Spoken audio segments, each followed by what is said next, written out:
आज की वीडियो में हम जानेंगे मोगली कार्टून की पूरी स्टोरी शुरुआत से लेकर एंडिंग तक। मोगली की कहानी की शुरुआत कैसे हुई थी और आखिर में उसके साथ क्या हुआ, ये सब आज हम इस वीडियो में देखेंगे। तो चलिए बिना किसी देरी के शुरू करते हैं।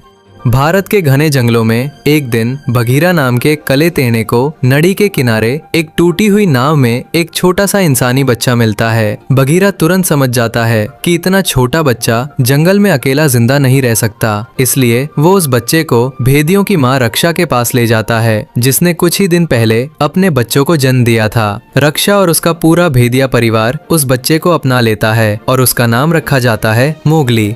समय बीता है और देखते ही देखते मोगली अगले 10 सालों तक भेदियों के साथ खुशी खुशी बड़ा होता है। लेकिन जंगल की शांति ज्यादा दिन तक नहीं टिकती। खूंखार बाघ शेर खान वापस लौट आता है। शेर खान इंसानों से सख्त नफरत करता था, क्योंकि उसका मानना था कि इंसान आग और हथियारों की ताकत से जंगल का संतुलन बिगड़ देते हैं। उसे डर था कि मोगली बड़ा होकर उसके लिए सबसे बड़ा खतरा बन सकता है। मोगली की जान बचाने के लिए भेदियों की सभा बुलाई जाती है और फैसला लिया जाता है कि मोगली को इंसानी बस्ती में वापस भेज दिया जाए। बघीरा मोगली को लेकर इंसानी बस्ती की तरफ निकल पड़ता है, लेकिन मोगली जंगल छोड़कर जाना ही नहीं चाहता। रास्ते में का नाम का एक चलक अजगर मोगली को अपनी आंखों के जाल में फंसा लेता है और उसे निगलने की कोशिश करता है, लेकिन वक्त पर बघीरा पहुंच जाता है और मोगली की जान बचा लेता है। इसके बाद भी जब मोगली जिद करता रहता है तो बघीरा गुस्से में उसे अकेला छोड़कर चला जाता है। थोड़ी देर बाद मोगली की मुलाकात होती है बलू से।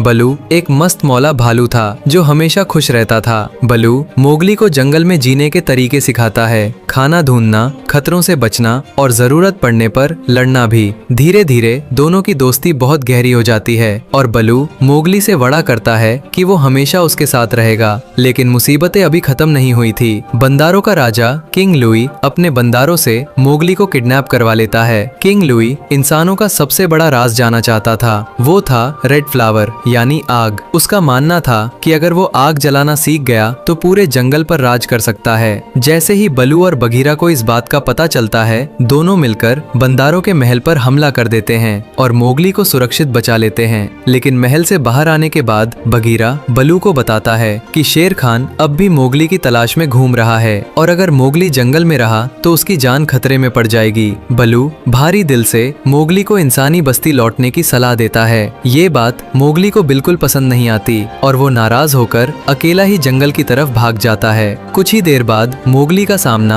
आखिरकार शेर खान से हो ही जाता है। मोगली बिना डरे सिर्फ एक लकड़ी की स्टिक लेकर उसका सामना करता है। इसी बीच बलू और कुछ गिद्ध भी मोगली की मदद के लिए पहुंच जाते हैं। लड़ाई के दौरान आसमान में जोर की बिजली कड़कती है और एक पेड़ में आग लग जाती है। मोगली को तुरंत याद आता है कि शेर खान आग से बहुत डरता है। वो जलती हुई एक डाली उठाता है और चालाकी से उसे शेर खान की पूंछ से बंध देता है। आग देखते ही शेर खान बुरी तरह घबरा जाता है और दहाड़ते हुए जंगल छोड़कर भाग जाता है। शेर खान के जाते ही जंगल में फिर से शांति लौट आती है। बलू, बघीरा और मोगली एक बार फिर खुशी खुशी साथ रहने लगते हैं। लेकिन कहानी अभी पूरी नहीं हुई थी। एक दिन मोगली इंसानी बस्ती के पास पहुंचता है। वहाँ एक लड़की मटका लेकर पानी भरने आई होती है और धीरे धीरे गाना गा रही होती है। उसकी आवाज सुनते ही मोगली पहली बार इंसानी दुनिया की तरफ खींचने लगता है। वो मुस्कुराते हुए लड़की का मटका उठाने में उसकी मदद करता है और फिर उसके पीछे पीछे इंसानी बस्ती की तरफ चल पड़ता है। दूर खड़े बलू और बघीरा बस मुस्कुराते हुए मोगली को जाते देखते रहते हैं, क्योंकि वो जानते थे कि मोगली को आखिरकार उसका असली घर मिल गया था।